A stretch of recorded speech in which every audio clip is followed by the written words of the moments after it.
Buen día, mi nombre es Alba Luz Pavón Molero y pertenezco a la carrera de Psicología. Voy a hablarles un poco sobre la anatomía del cerebro. El cerebro o telencéfalo es una masa de tejido nervioso ubicada en la parte superior y más voluminosa del encéfalo. Se encarga de las funciones cognitivas, emotivas y de control de actividades vitales como los movimientos, sueño, hambre, etc. Está constituido por dos hemisferios separados longitudinalmente por una gran cisura. Se encuentra encerrada y protegida por la cavidad craneal y conforma, junto con el cerebelo y el bulbo raquídeo, la parte central del sistema nervioso de los vertebrados. En su interior hay tres membranas llamadas meninges, las cuales son de tejido conectivo, que cubren y protegen los órganos del sistema nervioso central y además protegen sus vasos sanguíneos. Ellas contienen fluido cerebroespinal y forman tabiques dentro del cráneo. Sus nombres son: primero, la dura madre, la cual es la más resistente de las meninges, rodea el cerebro y está formada por dos láminas de tejido conectivo fibroso. En varios lugares, la capa meningea de la dura madre se extiende interiormente para formar tabiques planos que limitan el movimiento del cerebro dentro del cráneo. Encontramos la aracnoides, que forma una cobertura del cerebro suelta y nunca se introduce dentro de los surcos de la superficie cerebral. Y por último, la pía madre, que es la única meninge que está firmemente anclada a la superficie del cerebro, siguiendo todas sus circunvoluciones, y está compuesta por tejido conectivo delicado. Entre las meninges está el tejido encefalorraquídeo, el líquido encefalorraquídeo, que permite que el cerebro esté flotando y por lo tanto bien protegido de las lesiones o golpes. El cerebro se encuentra situado en la cabeza, cerca de los principales órganos de los sentidos, como lo son la visión, audición, equilibrio, gusto y olfato.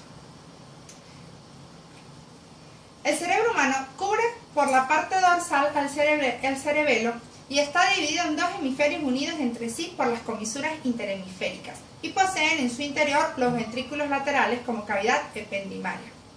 Cada hemisferio tiene seccionalmente tres zonas básicas. Primero, la corteza de materia gris; segundo, la materia blanca interna; y tercero, los núcleos basales.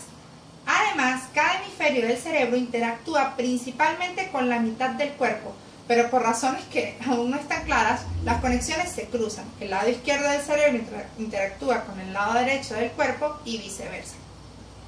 Los dos hemisferios cerebrales están conectados por un ramillete nervioso muy grande llamado cuerpo calloso, que cruza la línea media por encima del nivel del tálamo. Los hemisferios contienen tres tipos de áreas funcionales: las áreas motoras, que controlan las funciones motoras voluntarias; las áreas sensoriales, que proveen la percepción consciente; las áreas asociadas, que básicamente integran información diversa con propósitos de acción. Cada hemisferio posee varias cisuras que subdividen el córtex cerebral en lóbulos, los cuales son: lóbulo frontal, situado en la parte anterior, por delante de la cisura de Rolando. Este da la capacidad de moverse, de razonar y la resolución de problemas, parte del lenguaje y las emociones. Encontramos además el lóbulo parietal, que se halla por detrás de la cisura de Rolando y por encima de la cisura lateral. Por detrás limita con la imaginaria cisura perpendicular externa, encargada de las percepciones sensoriales externas, manos, pies, etc., así como también de la sensibilidad, el tacto, la percepción, presión, temperatura y dolor. Asimismo, encontramos el lóbulo occipital, lo encontramos por acá. Es el casquete posterior cerebral, que en muchos animales tiene límites bien definidos, pero que en el hombre ha perdido su identidad anatómica, encargado de la producción de imágenes. Además, el lóbulo temporal, localizado frente al lóbulo occipital, situado por debajo y detrás de la cisura de Silva. Acá lo encontramos. Aproximadamente detrás de cada 100. Desempeña un papel importante en tareas visuales complejas como el reconocimiento de caras. Está encargado de la audición, equilibrio y coordinación. Es el centro primario del olfato del cerebro. También regula emociones y motivaciones como la ansiedad, el placer y la ira. Aparte de estos 4 lóbulos muy conocidos porque comparten los nombres de los 4 huesos de la bóveda craneana, encontramos también 3 lóbulos más, uno interno y 2 inferiores, los cuales son, primero la ínsula, por acá está. Está profunda el lóbulo temporal, se clasifica como el lóbulo escondido del cerebro. Además, se dice que es parte del sistema límbico relacionado con las emociones.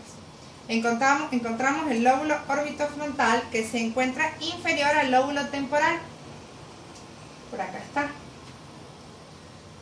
En él descansa el nervio olfatorio formando un surco conocido como surco olfatorio, dando origen a 2 circunvoluciones, la circunvolución olfatoria interna y la circunvolución olfatoria externa. Lóbulo occipitotemporal. Este lóbulo se forma como una continuación inferior del lóbulo temporal.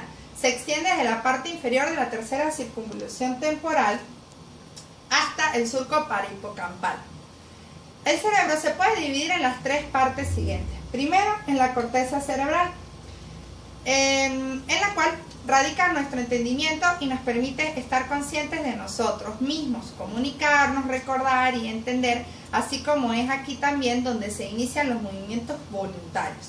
Además encontramos el cerebelo o el mesencéfalo, que es el más grande entre las partes del cerebro, después de los hemisferios cerebrales en conjunto, y cuenta cerca del 11% de la masa cerebral total. Básicamente el cerebelo participa en la coordinación de los movimientos suaves de los músculos del esqueleto y en el mantenimiento de la postura y el balance corporal. Además encontramos el diencéfalo, que incluye entre otras cosas la glándula pituitaria, que es la hipófisis, y el tálamo. Tronco cerebral con el mesencéfalo y el bulbo raquídeo o médula oblonga y mielesencéfalo. Encontramos la materia blanca, que es la materia, pues forma parte de la materia cerebral que está debajo de la corteza y es responsable de la comunicación entre las diferentes zonas del cerebro. El tálamo es una estructura con forma ovoide y bien escondida en las profundidades del cerebro. Cuenta con el 80% de la masa del diencéfalo y forma la pared superior lateral del tercer ventrículo. Tiene alrededor de una docena de núcleos con fibras que van y vienen desde lugares específicos de la corteza cerebral. El hipotálamo está colocado debajo del tálamo en la cima del tronco cerebral y forma la pared inferior lateral del tercer ventrículo. El hipotálamo participa en las acciones siguientes: control del sistema nervioso autónomo, control de las respuestas emocionales, regulación de la temperatura del cuerpo, regulación de la ingestión de alimentos, regulación del balance de agua y la sed, regulación de los ciclos de los estados despierto o dormido, control del funcionamiento del sistema endocrino y por último encontramos el tronco cerebral. En esta zona del cerebro se produce el rígido comportamiento programado automático que nos permite sobrevivir. Está colocada entre el cerebro y la médula espinal y tiene la función de ser la vía por la que corren los tractos de fibra que comunican los centros neurales altos y bajos. Ya para finalizar, conseguimos el bulbo raquídeo, también conocido como médula oblonga. Es la parte más inferior del tronco cerebral y converge de forma imperceptible con la médula espinal, cuyo canal central se ensancha y continúa a lo largo del bulbo raquídeo para formar el cuarto ventrículo. Bueno, de esta manera se describe de forma sucinta la anatomía general del cerebro. Gracias.